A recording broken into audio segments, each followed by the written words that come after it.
हो तर हॅलो राम नमस्कार. तुम्हा सर्वांचं स्वागत आहे आमच्या लाडक्या बापूच्या कट्ट्यावर. आणि आज आहे 13 तारीख.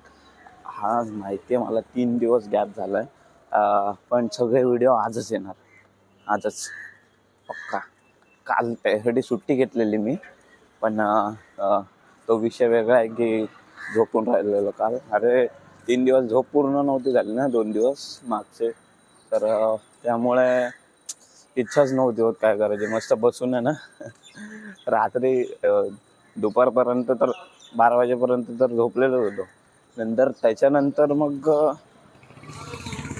हे अरे यार, माणसांना बघून माइंड डायव्हर्ट होऊन जातं एकदम यार. असं आहे ना, कॉन्सन्ट्रेशन नाही बसत एकदम बोलायला. असं कोणतरी वाजून गेलं तर लक्ष तिकडे विचलित होतं. चंचल आहे मी. तर हां, 12 वाजेपर्यंत झोपलेलो होतो. त्याच्यानंतर उठून जेवलो आणि नंतर परत झोपलो. आणि त्यानंतर मग संध्याकाळी काय मॅच चालू झाली. मग ती मॅच बघता बघता काय कधी टाईम निघाला काय समजलंच नाही. तरी पण एक व्हिडिओ टाकला, कारण तो इलेक्शनवरचा होता. त्याच्यामुळे तो टाकणं गरजेचं होतं, म्हणून बोललो पहिला तो टाकून देतो. काय पण करून डोळे कसे कसे उघडले आणि टाकून दिला तसं. आणि काल काल मॅच होती का परवा मॅच होती? हां, परवा मॅच होती ती कोहलीची 100 चुकली नाही यार. त्याच्या सदम्यामध्ये 2 दिवस असेच गेले माझे. मम्मी तिकडून शिवाय घालते की अरे तुला काय भेटणार आहे का त्यामधून. आपलं वाईट म्हणजे वाईट वाटून घ्यायची काय गरज, असं ब्ला ब्ला ब्ला एक्सेट्रा. मम्मीने अजून काय काय बोलले, पण ते बोलू नाही शकत ते. तर नाही रे. हां, नंतर मग विचार पण केला यार काय भेटणार आहे एवढं हे करून. फायदा तर त्याचाच आहे, माझा काय फायदा तर आहे नाही. पण एक इमोशन आहे,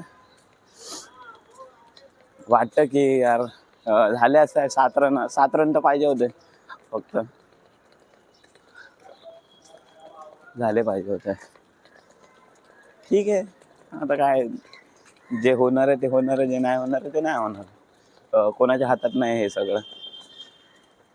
डेस्टिनी चित्रगुप्तच्या हातात आहे. चित्रगुप्तच आहे ना तो लिहिणारा, नशीब लिहिणारा का. I don't know. बट अरे यार 3 व्हिडिओ एडिट करायचे. शनिवारचा, रविवारचा तर मोठा ब्लॉग आहे, त्याला तर अजून टाइम लागेल. आणि हा पण करायचा आहे, कालचा पण करायचा आहे. काल पण बनवलेला आहे, पण अपलोड करायलाच नाही टाईम भेटत. एडिट करायला टाईम नाही भेटत. खरं तर अपलोड काय लगेच होऊन जाईल. अपलोडसाठी एवढं मेहनत करायची गरज नाही पडत. पण एडिट करायला आता ब्लॉग काय पण करून आज एडिट करायचं आणि उद्या टाकायलाच लागेल. नाही तर काय मतलब नाही राहणार ब्लॉगचा यार. ते पण बोलतील अरे बेफिक्र्या तुला काय टाईम बीम समजतो का नाही, एवढा कधी टाकायचा असतो काय. 4-5 दिवस झाले तो त्याचा सीझन गेला तर मग नंतर टाकून काय अर्थच नाही ना तो. म्हणून टाकायलाच लागेल. कधीतरी ना असं इंग्लिशमध्ये ब्लॉग बनवायचा मला, फक्त इंग्लिश. हा त्यातले 5-6 मिनटं तर मी बंदच असेल, ते काय बोलणारच नाही मी. आणि त्यातले बाकीचे 2-3 मिनटं असतील ते तुम्हाला समजणार नाही, असा तो ब्लॉग असेल मला वाटतं. पण बघू.